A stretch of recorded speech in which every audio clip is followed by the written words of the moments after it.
My name is Hannah, and I was 27 the night my mother turned my grandmother's legacy into a punchline.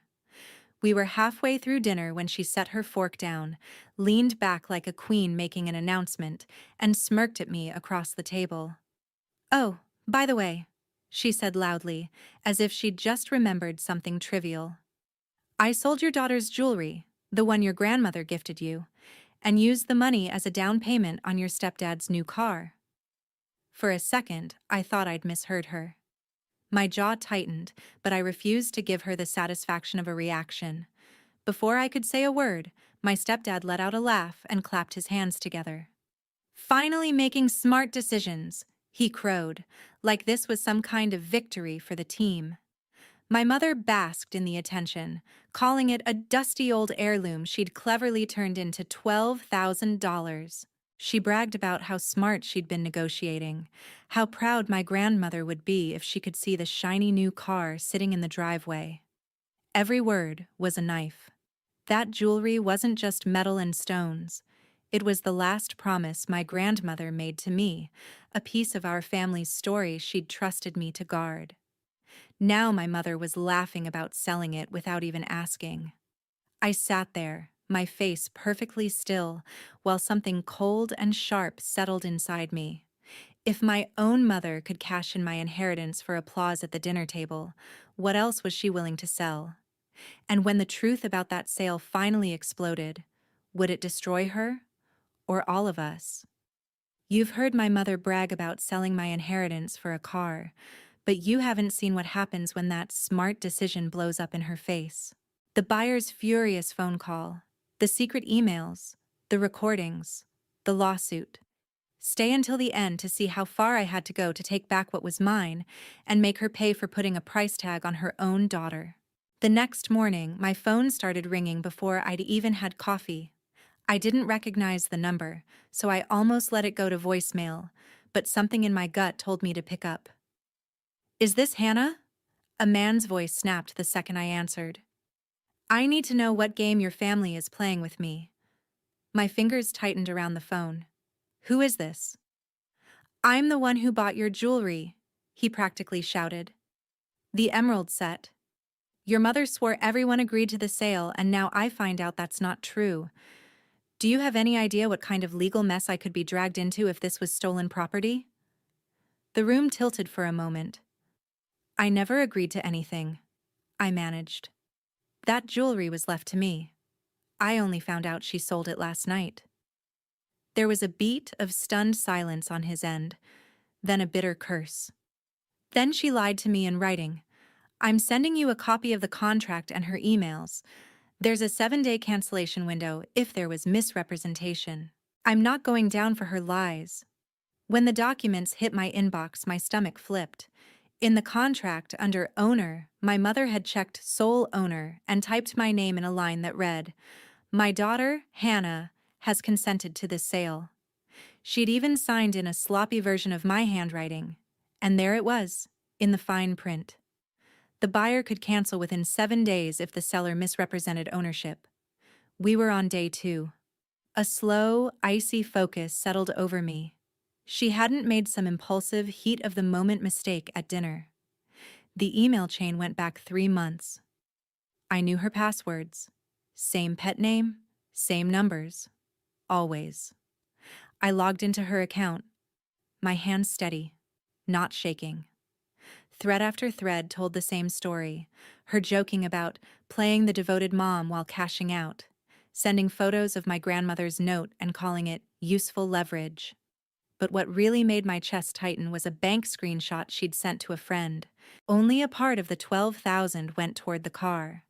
The rest had been wired as a deposit to a cosmetic surgery clinic and an upscale weekend resort.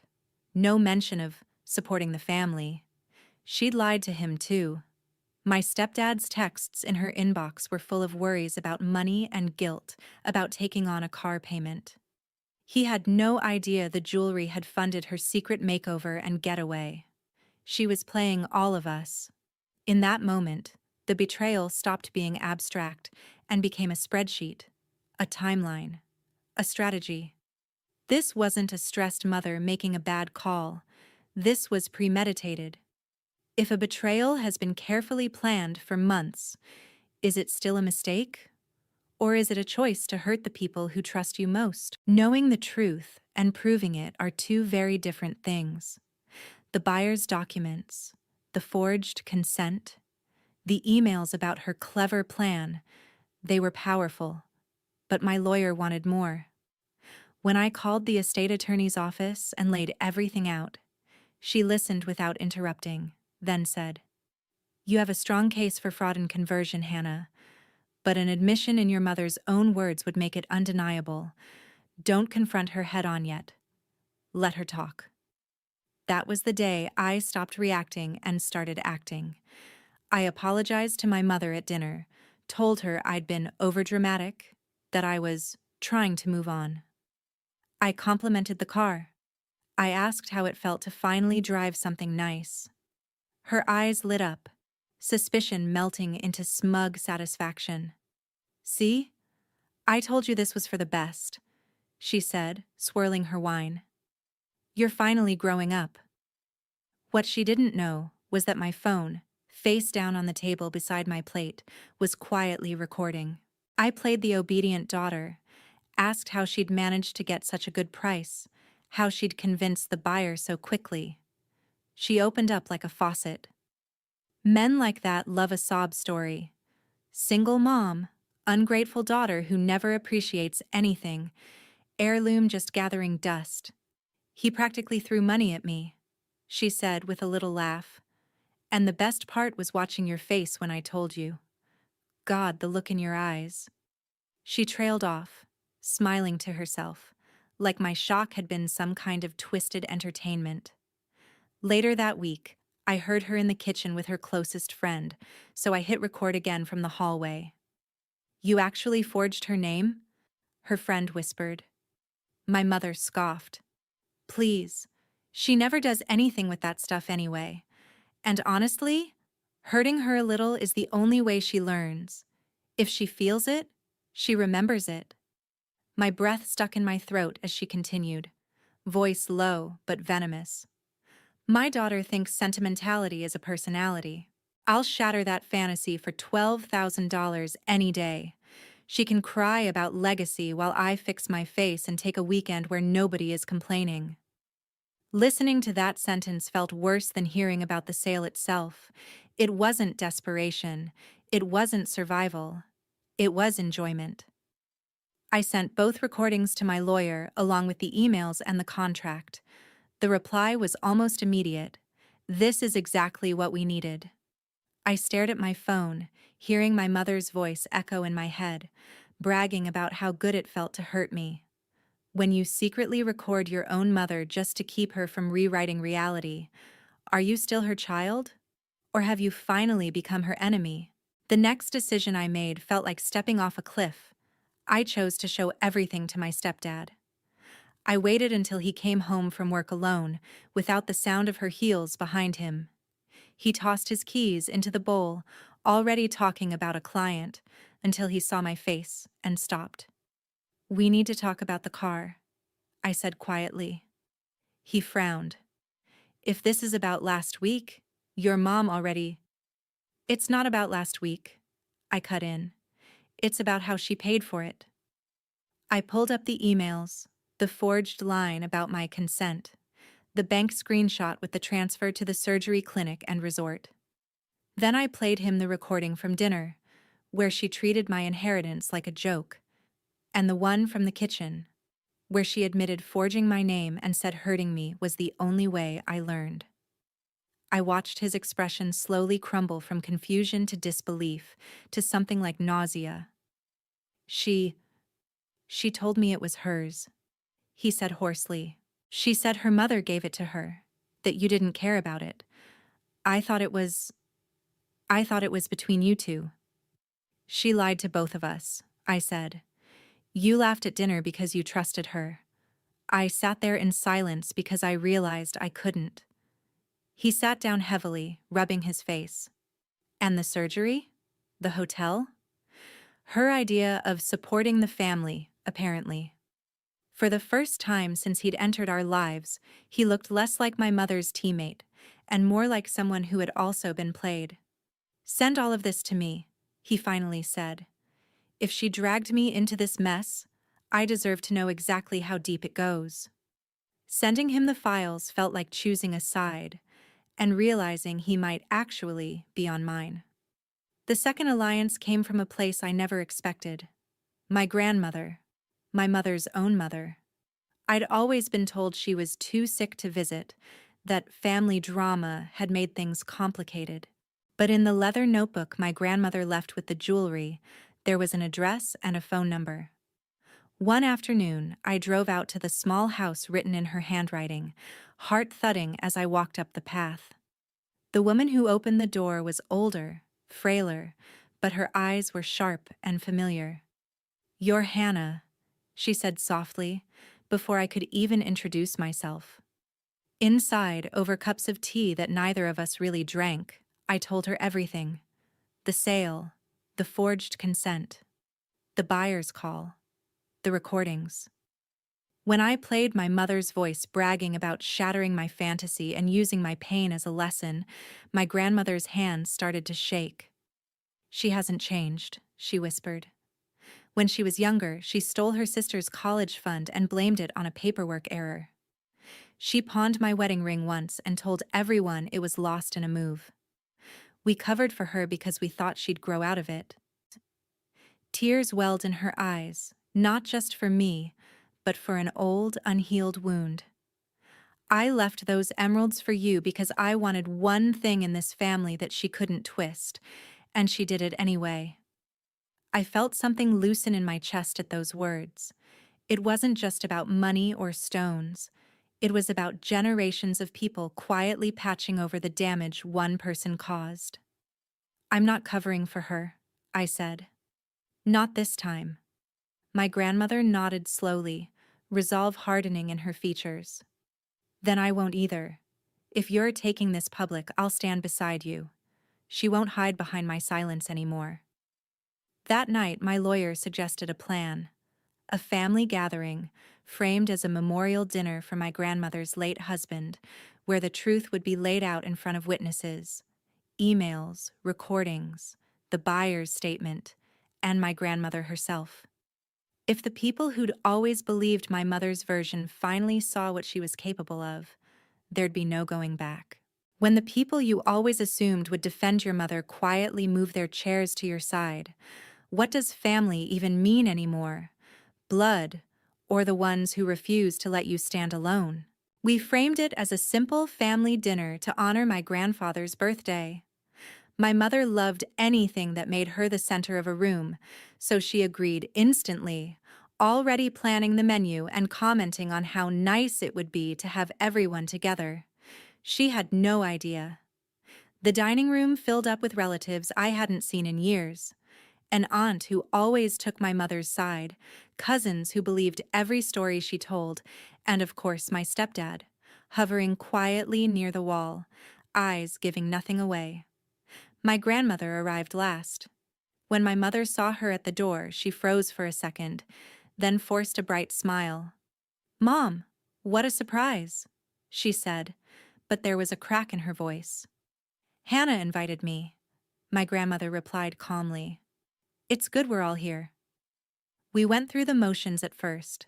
Small talk, clinking glasses, memories about my grandfather. My mother took every opportunity to present herself as the dutiful daughter and loving mom.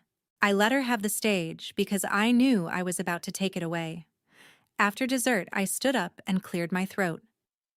"There's something I need to talk about," I said. "It's about Grandma's jewelry." The room shifted. My mother's smile tightened. "Hannah, this really isn't the time."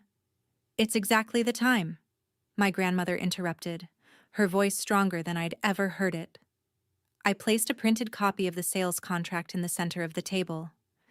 "This is the contract for the sale of my inheritance," I said. "The one that states my mother is the sole owner and that I consented to the sale." Eyes scanned the page.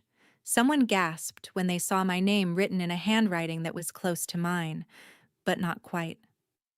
I never signed that, I continued. I never agreed.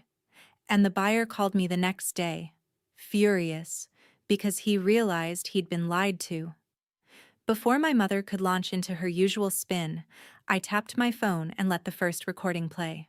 Her voice filled the room, bragging about turning a dusty heirloom into $12,000, mocking my reaction, talking about how clever she'd been. Then came the second recording, the one from the kitchen. The words hung like poison in the air. And honestly, hurting her a little is the only way she learns. I'll shatter that fantasy for $12,000 any day. My aunt's hand flew to her mouth. One cousin stopped recording on her phone, then started again, realizing what she was capturing. My mother's face went pale, then red, then something in between. "You recorded me?" she hissed. "You sneaky, ungrateful." "I recorded you so you couldn't call this a misunderstanding," I said. "So you couldn't pretend this was about helping the family." My grandmother reached into her bag and pulled out the leather notebook that had started all of this. "This is my handwriting," she said, flipping to the page where she had written that the emeralds were for me and me alone. "I left them to Hannah because I knew you would take anything you could get your hands on. I just didn't think you'd go this far." My mother stammered something about stress and bills, about being forced into a hard choice. That was when my stepdad spoke up, his voice steady but cold. "Forced?" he said. "You told me the jewelry was yours. You never mentioned forgery. You never mentioned surgery clinics or weekend resorts. You lied to me too." Every pair of eyes at the table shifted to her. The queen of the room suddenly had no supporters. On speakerphone, the buyer's voice cut in. He'd agreed to join the call at my lawyer's suggestion.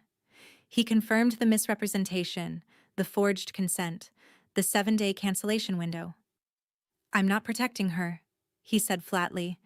"If this goes to court, I'll testify." My grandmother looked at my mother. Pain and fury mingled in her gaze. "From this day forward, you are no daughter of mine," she said quietly, but everyone heard it. "If you can sell your child's inheritance and laugh about the hurt you caused, you don't belong to this family." In that moment, my mother wasn't the victim of a misunderstanding or a misunderstood martyr. She was just a woman sitting alone at a table while everyone else slowly leaned away from her. Exposing your own mother in front of the entire family, when does it stop being justice and start looking like cruelty? After the gathering, there was no pretending things could be fixed with an apology and a few tears. My lawyer moved quickly. With the recordings, the contract, the buyer's cooperation, and my grandmother's written statement about her intentions, we had more than just a family dispute. We had a clear case of fraud, forgery, and conversion. The first formal demand letter offered a way out. Return the jewelry, compensate me for the damage, and we'd avoid court. My mother refused. She called it blackmail, accused me of trying to ruin her life, and insisted the whole family would come to their senses. They didn't. When the lawsuit was filed, it wasn't just my name on the plaintiff line. The buyer joined in, suing to rescind the sale and recover his money if the jewelry couldn't be returned. The court days blurred together at times, but certain moments burned into my memory. Watching my mother read her own emails out loud, forced to admit she'd forged my consent. Hearing the judge question her about using the money for elective surgery and vacations after claiming urgent financial need. Seeing her attorney flinch when the recordings played, echoing off the courtroom walls instead of our kitchen. In the end, the decision was brutally clear. The judge voided the sale, ordered the jewelry returned to me as the rightful heir, and granted damages, 3 times the value of the original sale, based on the deliberate fraud and emotional harm. $36,000, plus costs. The car went first. The lender wasn't interested in sentimental explanations. Then the house went on the market. My mother had always tied her worth to appearances. Nice car in the driveway, carefully curated social media, perfect holiday photos. Watching those symbols crumble wasn't sweet or triumphant. It was complicated. But consequences didn't stop at the legal system. Someone at the family gathering had posted a short clip online, my mother's voice bragging about shattering her daughter's fantasy for $12,000. It spread faster than I expected. Neighbors recognized her. Coworkers did too. Her employer, an office that advertised itself as family-centered, called her in for a meeting. Shortly after, she lost her job. Bad for the company's image, they said. Jake filed for divorce within a month of the judgment. In the separation agreement, he kept what was legally his and refused to co-sign any more loans or fresh starts. In one brutal line, he told her, "You taught me that if you'll sell out your own daughter, you'll sell out anyone." My grandmother rewrote her will, leaving everything she had, modest but hers, to me and my cousins, with one explicit clause: Laura was excluded, permanently. Socially, my mother found herself on an island. Friends stopped returning her calls. The people who once laughed at her jokes now avoided eye contact in public. She had spent years controlling the narrative, painting herself as the underappreciated hero of every story. Now, people had heard her without a filter, and they believed what they heard. Through it all, I felt a twisted mix of vindication and grief. My lawyer congratulated me. The buyer thanked me for doing the right thing, even returned the jewelry with a quiet apology for ever being involved. On paper, I'd won. Legally, financially, publicly. But standing in my room, holding the emerald necklace in my hands, I couldn't ignore the knot in my chest. When the person who betrayed you loses everything, money, house, marriage, reputation, are you supposed to feel satisfied, or does real revenge always come with a little bit of collateral damage inside your own heart? Months passed before my mother finally reached out. The messages started small: missed calls, a couple of texts asking if we could talk like adults. I ignored them at first. Then one afternoon, a longer message came through. She wrote about how she was in a tiny apartment now, how people whispered when she walked into the grocery store, how everyone turned against her because of one mistake. At the end, she wrote, "You got what you wanted. Are you happy now?" The thing was, I wasn't happy. I wasn't miserable either. I was freer. I had my own place, my own routines, therapy appointments circled on my calendar. The jewelry sat in a small safe, not on display, not on my neck. I wasn't ready to wear it yet. It felt like a relic from a simpler version of my life that no longer existed. I agreed to meet her in a cafe across town, neutral territory where neither of us could pretend we were back to normal. When I walked in, I almost didn't recognize her. She looked smaller somehow, the confidence she wore like armor visibly cracked. She tried to smile. "Hannah," she said softly, "you look different." "So do you," I replied, sitting down. There was an awkward stretch of silence before she launched into it. "I've lost everything," she said, voice trembling just enough to draw sympathy from anyone listening. "The house, the car, my job, my reputation. People look at me like I'm a monster. Your grandmother cut me off. Jake left. Do you have any idea what that feels like?" I met her eyes. "Do you have any idea what it felt like?" I said. "To hear you talk about hurting me for fun? To watch you sell the last thing Grandma left me and turn it into a joke at dinner?" She flinched but kept going. Old habits die hard. "I was under pressure," she insisted. "Bills, aging, everyone judging me. I made a bad call. But you dragged me through court. You turned the whole family against me. You let strangers online tear me apart. You destroyed your own mother." "No," I said quietly. "You destroyed the version of yourself I was trying to love." She stared at me, angry tears building. "So what now?" she demanded. Do you want me to beg? Is that what will finally satisfy you? I don't want you to beg, I said. I wanted you to be someone I could trust. When you sold the jewelry, I thought the worst part was losing the heirloom. But then I heard you say that my pain was entertainment to you. That $12,000 was worth more than my trust. That's what I can't get past. For a moment, something like genuine regret flickered across her face. Maybe she was sorry for what she did. Maybe she was just sorry she'd been caught. I'm still your mother, she whispered. Blood is blood. I shook my head slowly. You taught me that blood isn't enough, I said. Family isn't who shares your DNA. It's who refuses to sell you out when it's convenient. It's who protects your pain instead of monetizing it.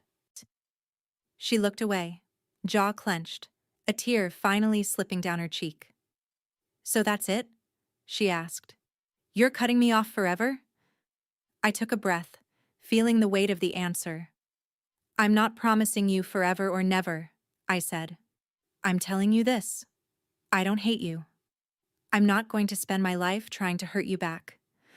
But I also don't owe you access to me. Trust isn't a birthright. You spent years burning the bridge and expected me to keep rebuilding it. I'm done being the only one doing the work. We sat there in silence, two people connected by history but separated by choices. After a while, I stood up. Take care of yourself, I said. I hope you learn from this. I really do. But I'm not going to set myself on fire to keep you warm anymore. As I walked out of the cafe, the air felt strange, lighter, but edged with something bittersweet. Later that night, I finally opened the safe, took out the emerald necklace, and fastened it around my neck. I looked in the mirror and saw not just my grandmother's face in my own, but a woman who had chosen herself over inherited damage. After you've taken revenge, after the courts and the money and the public shame, one question still lingers. Does winning against the person who betrayed you ever truly make you happy? Or does real freedom come from finally accepting that sometimes the only way to protect your heart is to walk away from the people who broke it?